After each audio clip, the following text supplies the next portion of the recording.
पराक्रमी हनुमान जी विचार करने लगे कि सीता का अनुसंधान करते करते मैंने गुप्त रूप से शत्रु की शक्ति का पता लगा लिया है तथा राक्षसराज रावण के प्रभाव का भी निरीक्षण भी कर लिया है। जिन सीता जी को हजारों लाखों वानर समस्त दिशाओं में ढूंढ रहे हैं, आज उन्हें मैंने पा लिया है। ये शोक के कारण व्याकुल हो रही हैं, अतः इन्हें सांत्वना देना उचित है। परंतु राक्षसियों की उपस्थिति में इनसे बात करना मेरे लिए ठीक नहीं होगा।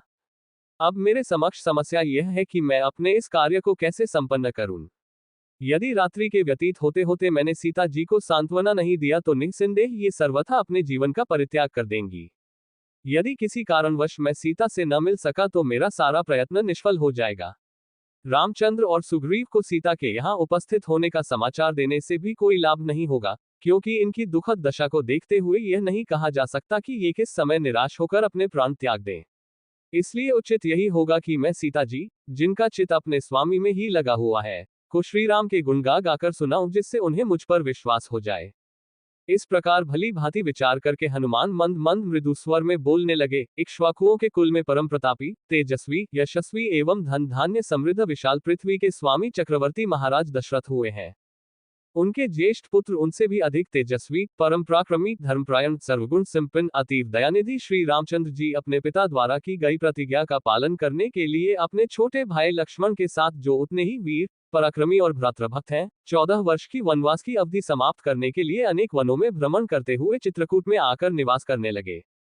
उनके साथ उनकी परमप्रिय पत्नी महाराज जनक की लाडली सीता जी भी थी। वनों में ऋषि मुनियों को सताने वाले राक्षसों का उन्होंने संहार किया। लक्ष्मण ने जब दुराचारिणी शूर्पणखा के नाक कान काट लिए तो उसका प्रतिशोध लेने के लिए उसके भाई खरदूषण उनसे युद्ध करने के लिए आए, जिनको रामचंद्र जी ने मार गिराया और उस जनस्थान को राक्षस विहीन कर दिया। जब लंकापति रावण को खरदूषण की मृत्यु का समाचार मिला तो वह अपने मित्र मारीच को लेकर छल से जानकी का हरण करने के लिए पहुंचा। मायावी मारीच ने एक स्वर्ण मृग का रूप धारण किया, जिसे देखकर जानकी जी मुग्ध हो गई। उन्होंने राघवेंद्र को प्रेरित करके उस माया मृग को पकड़कर या मारकर लाने के लिए भेजा। दुष्ट मारीच ने मरते मरते राम के स्वर में हाथ सीते, हा लक्ष्मण, कहा था। जानकी जी भ्रम में पड़ गई और लक्ष्मण को राम की सुधि लेने के लिए भेजा। लक्ष्मण के जाते ही रावण ने छल से सीता का अपहरण कर लिया। लौटकर राम ने जब सीता को न पाया तो वे वन वन घूमकर सीता की खोज करने लगे। मार्ग में वानरराज सुग्रीव से उनकी मित्रता हुई। मुग्रीव ने अपने लाखों वानरों को 10 दिशाओं में जानकी जी को खोजने के लिए भेजा। मुझे भी आपको खोजने का काम सौंपा गया। मैं 400 कोस चौड़े सागर को पार करके यहाँ पहुंचा हूँ। श्री रामचंद्र जी ने जानकी जी के रूप, रंग, आकृति, गुणों आदि का जैसे वर्णन किया था, उस शुभ गुणों वाली देवी को आज मैंने देख लिया है। इतना कहकर हनुमान चुप हो गए। उनकी बातें सुनकर जनकनंदिनी सीता को विस्मययुक्त प्रसन्नता हुई। जब उन्होंने ऊपर नीचे तथा इधर उधर दृष्टिपात किया तो शाखा के भीतर छिपे हुए विद्युतपुंज के सामन अत्यंत पिंगल वर्ण वाले श्वेत वस्त्रधारी हनुमान जी पर उनकी दृष्टि पड़ी। स्वयं पर सीता जी की दृष्टि पड़ते देखकर मूंगे के समान लाल मुख वाले महातेजस्वी पवन कुमार उस अशोक वृक्ष से नीचे उतर आए। माथे पर अंजलि बांध सीता जी निकट आकर उन्होंने विनीत भाव से दीनतापूर्वक प्रणाम किया और मधुर वाणी में कहा, हे देवी, आप कौन है? आपका कोमल शरीर सुंदर वस्त्राभूषणों से सुसज्जित होने योग्य होते हुए भी आप इस प्रकार का नीरस जीवन व्यतीत कर रही हैं। आपके अश्रु भरे नेत्रों से ज्ञात होता है कि आप अत्यंत दुखी हैं। आपको देखकर ऐसा प्रतीत होता है कि आप आकाशमंडल से गिरी हुई रोहिणी है। आपके शोक का क्या कारण है? कहीं आपका कोई प्रियजन स्वर्ग तो नहीं सिधार गया? कहीं आप जनकनंदिनी सीता तो नहीं है जिन्हें लंकापति रावण जनस्थान से चुरा लाया है? जिस प्रकार आप बार बार ठंडी सांसें लेकर हा राम पुकारती हैं, उससे ऐसा अनुमान लगता है कि आप विदेह कुमारी जानकी ही हैं। यदि आप सीता जी ही हैं तो आपका कल्याण हो। आप मुझे सही सही बताइए, क्या मेरा यह अनुमान सही है? हनुमान का प्रश्न सुनकर सीता बोली, हे वानरराज, तुम्हारा अनुमान अक्षरशः सही है। मैं जनकपुरी के महाराज जनक की पुत्री, अयोध्या के चक्रवर्ती महाराज दशरथ की पुत्रवधू तथा परम तेजस्वी धर्मात्मा श्री रामचंद्र जी की पत्नी हूँ। जब श्री रामचंद्र जी अपने पिता की आज्ञा से वन में निवास करने के लिए आए तो मैं भी उनके साथ वन में आ गई थी। वन से ही ये दुष्ट पापी रावण छलपूर्वक मेरा अपहरण करके मुझे यहाँ ले आया। वह मुझे निरंतर यातनाएं दे रहा है। आज भी वह मुझे 2 मास की अवधि देकर गया है। यदि 2 मास के अंदर मेरे स्वामी ने मेरा उद्धार नहीं किया तो मैं अवश्य प्राण त्याग दूंगी। यही मेरे शोक का कारण है। अब तुम मुझे कुछ अपने विषय में बताओ। सीता के वचन सुनकर वानशिरोमणि हनुमान जी ने उन्हें सांत्वना देते हुए कहा, देवी, मैं श्री रामचंद्र का दूत हनुमान हूं और आपके लिए संदेश लेकर आया हूं।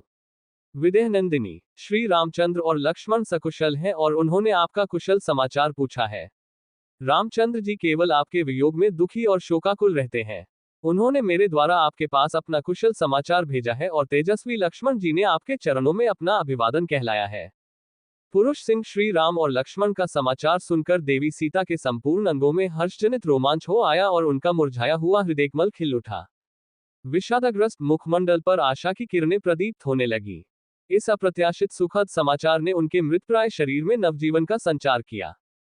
तभी अकस्मात सीता को ध्यान आया कि रामदूत कहने वाला ये वानर कहीं स्वयं मायावी रावण ही न हो। ये सोचकर वह वृक्ष की शाखा छोड़कर पृथ्वी पर चुपचाप बैठ गई और बोली, हे मायावी, तुम स्वयं रावण हो और मुझे छलने के लिए आए हो। इस प्रकार के छल प्रपंच तुम्हें शोभा नहीं देते और न उस रावण के लिए ही ऐसा करना उचित है। और यदि तुम स्वयं रावण हो तो तुम्हारे जैसे विद्वान शास्त्रज्ञ पंडित के लिए तो ये कदापि शोभा नहीं देता। एक बार सन्यासी के भेष में मेरा अपहरण किया, अब एक वानर के भेष में मेरे मन का भेद जानने के लिए आए हो। धिक्कार है तुम पर और तुम्हारे पांडित्य पर। ये कहते हुए सीता शोकमग्न होकर जोर जोर से विलाप करने लगी। सीता को अपने ऊपर संदेह करते देख हनुमान को बहुत दुख हुआ। वे बोले, देवी, आपको भ्रम हुआ है। मैं रावण या उसका गुप्तचर नहीं हूं। मैं वास्तव में आपके प्राणेश्वर राघवेंद्र का भेजा हुआ दूत हूं। अपने मन से सब प्रकार के संशयों का निवारण करें और विश्वास करें कि मुझसे आपके विषय में सूचना पाकर श्री रामचंद्र जी अवश्य दुरात्मा रावण का विनाश करके आपको इस कष्ट से मुक्ति दिलाएंगे। वह दिन दूर नहीं है जब रावण को अपने कुकर्मों का दंड मिलेगा और लक्ष्मण के तीक्ष्ण बाणों से लंकापुरी जलकर भस्मीभूत हो जाएगी। मैं वास्तव में श्री राम का दूत हूं। वे वन वन में आपके वियोग में दुखी होकर आपको खोजते फिर रहे हैं। मैं फिर कहता हूं कि भरत के भ्राता श्री रामचंद्र जी ने आपके पास अपना कुशल समाचार भेजा है और शत्रुघ्न के सहोदर भ्राता लक्ष्मण ने आपको अभिवादन कहलवाया है। हम सबके लिए यह बड़े आनंद और संतोष की बात है कि राक्षस राज के फंदे में फंसकर भी आप जीवित हैं।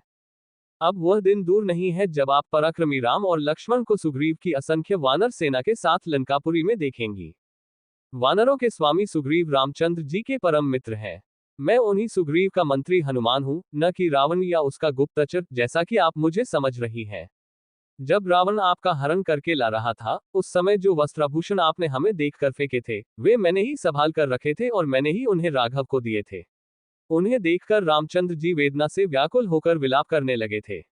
अब भी वे आपके बिनली 6 वन में उदास और उन्मत्त होकर घूमते रहते हैं। मैं उनके दुख का वर्णन नहीं कर सकता। हनुमान के इस विस्तृत कथन को सुनकर जानकी का संदेह कुछ दूर हुआ, परंतु अब भी वह उन पर पूर्णतया विश्वास नहीं कर पा रही थी। वे बोली, हनुमान, तुम्हारी बात सुनकर एक मन कहता है कि तुम सच कह रहे हो, मुझे तुम्हारी बात पर विश्वास कर लेना चाहिए। परंतु मायावी रावण के छल प्रपंच को देखकर मैं पूर्णतया आश्वस्त नहीं हो पा रही हूं। क्या किसी प्रकार तुम मेरे इस संदेह को दूर कर सकते हो?